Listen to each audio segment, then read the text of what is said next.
In our previous lecture हमने uniform circular motion के बारे में पढ़ा था। हमने वहाँ पे एक्सेलरेशन फाइंड आउट किया था और magnitude of acceleration find out किया था।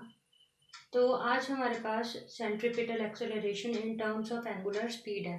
अब यहाँ पे सेंट्रीपिटल एक्सेलरेशन है जो वो कोई भी न्यू टर्म नहीं है, ये बस वही एक्सेलरेशन है जो हमारे पास सर्कुलर ट्रैक के अंदर की तरफ आ रहा था। मतलब वेलोसिटी बोला था ना हमने, डायरेक्टेड टूवर्ड्स इनवर्ड, कुछ ऐसा बन रहा है ना टेंजेंट, और नॉर्मल हमने ऐसे ड्रॉ किया था, तो इनवर्ड्स है ना ये, ठीक है। तो अगर वेलोसिटी इनवर्ड्स है तो हमारे पास एक्सेलरेशन भी क्या है, इनवर्ड्स। और जो भी फोर्स इनवर्ड की तरफ टेंड होती है, मतलब जिसकी डायरेक्शन इनवर्ड्स होती है, उसे हम क्या बोलते हैं, सेंट्रीपिटल। मतलब कि focused at centre, focused toward centre को हम क्या बोलेंगे, सेंट्रीपिटल। तो यहाँ पे हमारे पास जो हमने लास्ट एक्सेलरेशन निकाला था, मतलब वो भी हमारे पास सेंट्रीपिटल एक्सेलरेशन ही था, और यहाँ पे जो हम निकाल रहे हैं वो भी हमारे पास सेंट्रीपिटल एक्सेलरेशन ही है, बस हम उसे इन टर्म्स ऑफ एंगुलर स्पीड निकाल रहे हैं। अब यहाँ पे एंगुलर स्पीड हमारे पास नया कंसेप्ट है। एंगुलर स्पीड क्या है, एंगुलर स्पीड है जो कि एक एंगल कवर करता है, एक मोशन से दूसरे मोशन में जब जाता है ऑब्जेक्ट, तो ये एंगल कवर कर रहा है ना, ठीक है। इस एंगल को कवर करने में जो स्पीड उसने अटेन करी है, या जिस स्पीड से उसने ये एंगुलर डिस्टेंस कवर किया है, दैट इज डेल थीटा, उसे क्या बोलेंगे, एंगुलर स्पीड, ठीक है। Here angular speed is given by omega. समझ आ गया, डेफिनेशन लिखने की जरूरत नहीं है। The speed used by an object to cover the angular distance, ठीक है। तो सेंट्रीपिटल एक्सेलरेशन निकालने के लिए हम वेलोसिटी फाइंड आउट करेंगे। सबसे पहले वेलोसिटी फाइंड आउट करने के लिए हमें क्या चाहिए, एंगुलर डिस्टेंस और टाइम, ठीक है। पोजीशन हमारे प्रोजेक्ट की वही रहेगी जो हमारे पिछले सर्कुलर मोशन में थे। ये हमारे पास पूरा सर्कुलर ट्रैक, ये दो पोजीशंस ए और बी, ये उनके position vector R vector and R prime vector. वहाँ पे हमने रेडियस को बीच में एक परपेंडिकुलर या फिर एक डिस्टेंस ऐसे ड्रॉ करा था, डॉटेड लाइन ड्रॉ करी थी, यहाँ पे शो किया था। यहाँ पे जो पोजीशन वेक्टर है मैंने उन्हीं के अलाउंड शो कर दिया है, ये अभी बताऊंगी मैंने आपको ऐसा क्यों किया है, ठीक है। तो first of all, to have speed, velocity निकालने के लिए हमें सबसे पहले क्या चाहिए, distance travel by the object, ठीक है। Distance travel by the object कैसे मिलेगा हमें, फ्रॉम ए टू बी, ठीक है। अब हमें चाहिए एंगुलर स्पीड, एंगुलर स्पीड चाहिए ना, तो मतलब हमें वेलोसिटी भी क्या चाहिए, एंगुलर, तो हम डिस्टेंस क्या लेंगे, एंगुलर, ठीक है। तो अब देखो कैसे करते हैं, here while traveling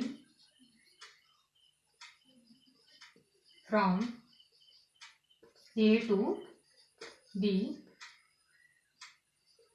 the angular distance is given by, angular distance क्या है, distance traveled by angle, that is del theta, ठीक है। angular distance क्या आ गया हमारे पास, so therefore हमारे पास एंगुलर वेलोसिटी क्या है, angular speed, that is omega is equal to del theta upon del T. यहाँ पे ये एंगुलर डिस्टेंस है और अपॉन टाइम, ऐसे ही देते हैं ना। तो हमारे पास ओमेगा क्या आ गया यहाँ पे, del theta upon del t, ठीक है। अब हमारे पास when object is travelling from A to B, तो यहाँ पे ये एक, हम इसे एज अ सेक्टर बिहेव कर सकते हैं हम इसे, ठीक है। मतलब कि हम जो ये एक आर्क है, इसे पूरे को आर्क ले सकते हैं ना, हमने उसमें पढ़ा है minor major segment arc, minor segment arc, maths में पढ़ा है हमने, ठीक है। तो ये जो एंगल हमारे पास है डी थीटा लेते थे हम उसमें, और जो हमारा रेडियस होता था, ठीक है, और जो ये आर्क लेंथ होती थी, ये आर्क लेंथ, इसे आर्क लेंथ बोलते हैं। इसे हम बेसिकली, ये बहुत ही क्लोज होती है, तो हम एक लाइन ड्रॉ करते थे और इसे अप्रॉक्सीमेटली इसके इक्वल लेते थे, मतलब जो साइड का आर्क होता था इस लाइन के बराबर लेते थे, ठीक है। तो यहाँ पे हम लिख सकते हैं, therefore if distance traveled by the object del r है ना, in time del t। देखो यहाँ पे हमने क्या लिया, एंगुलर डिस्टेंस, और यहाँ पे हम क्या बात कर रहे हैं, डिस्टेंस। एक्चुअल डिस्टेंस उसने डेल आर ही ट्रेवल किया है ना, तो हम क्या लिखेंगे, डेल आर। ठीक है, अब डेल आर यहाँ क्या है, आर्क लेंथ। जो आर्क लेंथ होती है, arc length of a sector is given by product of solid angle, ठीक है, that is D theta into radius, D theta into R. अब देखो यहाँ पे हमारे पास डी थीटा को हम किससे रिप्लेस करेंगे, यहाँ पे तो मैंने आपको बेसिक बताया ना जो हम लेते हैं, और यहाँ पे हमारे पास क्या है, डेल थीटा। ठीक है, तो हमारे पास यहाँ से del r equals to del theta into r आ गया। ठीक है, ये कैसा फॉर्मूला है, ये हमारे पास आर्क लेंथ का फॉर्मूला है। अब हमारे पास देखो वेलोसिटी क्या आएगी, वेलोसिटी इन दिस केस, ठीक है, ये हमारे पास एंगुलर स्पीड है। वेलोसिटी को हम कैसे देते हैं, del r upon del t. हमें एक्सेलरेशन चाहिए ना, हमें सेंट्रीपिटल एक्सेलरेशन चाहिए in terms of angular speed, तो हम वेलोसिटी निकालेंगे। वेलोसिटी क्या है हमारे पास, del r upon del t. उसकी जगह हम यहाँ लिख देते हैं r del theta upon del t. किसके इक्वल है, ओमेगा के। Del theta upon del t किसके इक्वल है, ओमेगा के। तो इसीलिए हमारे पास वेलोसिटी क्या आ गई, आर ओमेगा। ठीक है, वेलोसिटी क्या आ गई हमारे पास, आर ओमेगा। और देयरफॉर हमारे पास एक्सेलरेशन का क्या एक्सप्रेशन था, v स्क्वायर अपॉन आर, यही था ना जो हमने यूनिफॉर्म सर्कुलर मोशन में निकाला था, मैग्नीट्यूड ऑफ एक्सेलरेशन के लास्ट में हमारे पास ये आया था ना, v स्क्वायर अपॉन आर। तो हम उसमें वेलोसिटी की वैल्यू पुट कर देंगे। आप इसमें लिख लेना, substituting the value of velocity r omega whole square upon r, that is equal to r square omega square upon r. ठीक है, आर से आर कैंसिल हो गया, that is equal to r omega square. ठीक है, तो आप लिख सकते हैं acceleration is equal to omega square into r. तो ये आ गई हमारे पास centripetal acceleration in terms of angular speed. ठीक है, ये था हमारे पास यूनिफॉर्म एक्सेलरेशन का, सेंट्रीपिटल फोर्स का, सॉरी सेंट्रीपिटल एक्सेलरेशन का इन टर्म्स ऑफ एंगुलर स्पीड वाला पार्ट। अब देखो, जो एक ऑब्जेक्ट जो सर्कुलर मोशन में होता है ना, वो पूरा सर्कुलर ट्रैक कवर करते हुए एक पर्टिकुलर टाइम लेता है। ठीक है, उस टाइम को क्या बोलते हैं, time period. The time taken by an object to cover one circulation is defined as time period. तो हम यहाँ पे क्या फाइंड आउट करेंगे, टाइम पीरियड। ठीक है, आप इसको कंप्लीट हेडिंग लिखना, time period of an object in uniform circular motion. तो टाइम पीरियड क्या होगा हमारे पास, यहाँ पे सिंपल सा है, in terms of angular speed अगर हम लें तो omega is equal to 2 pi upon T. इसकी डेफिनेशन मैं आपको नोट्स में भेज दूंगी। ठीक है, तो टाइम पीरियड हमारे पास यहाँ से क्या आ गया, इसको डेजिग्नेट टी से करते हैं, T is equal to 2 pi upon omega. ठीक है, ये आपके पास आ गया टाइम पीरियड। अब आ जाती है आपके पास फ्रीक्वेंसी। ठीक है, फ्रीक्वेंसी का मतलब क्या है, the number of revolution made in 1 second, the number of revolution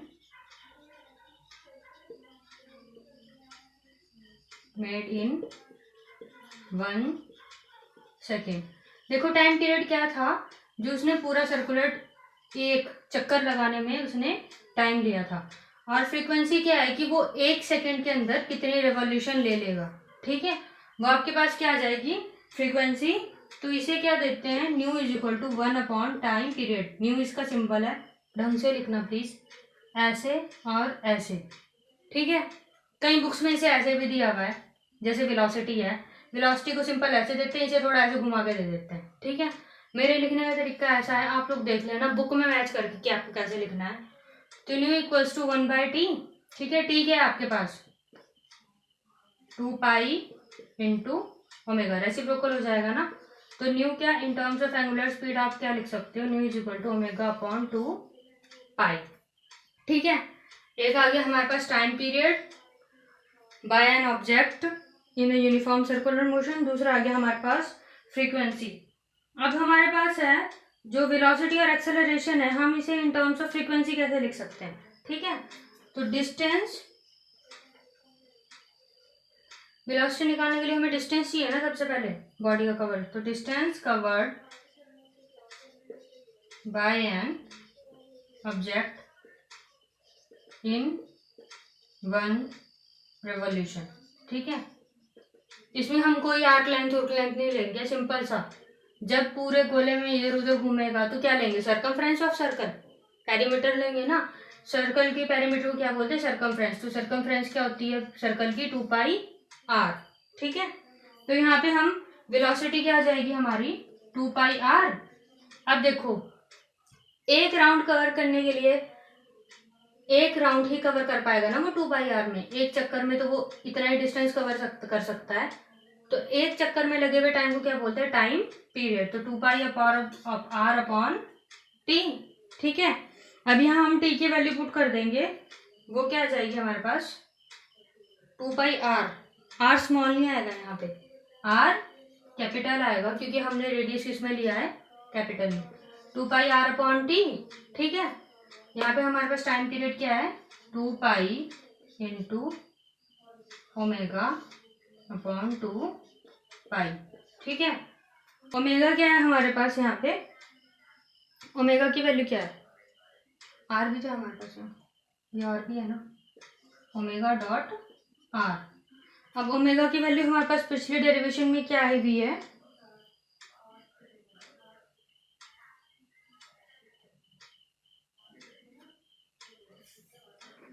तो भी आ गया हमारे पास 2πr अपॉन टी। और टाइम पीरियड क्या है 1/t, क्या है 2πr न्यू, ठीक है। 1 अपॉन टी को हमने डायरेक्ट न्यू लिख दिया, ठीक है। अब उसी तरह हमारे पास एक्सेलरेशन है, यहाँ पे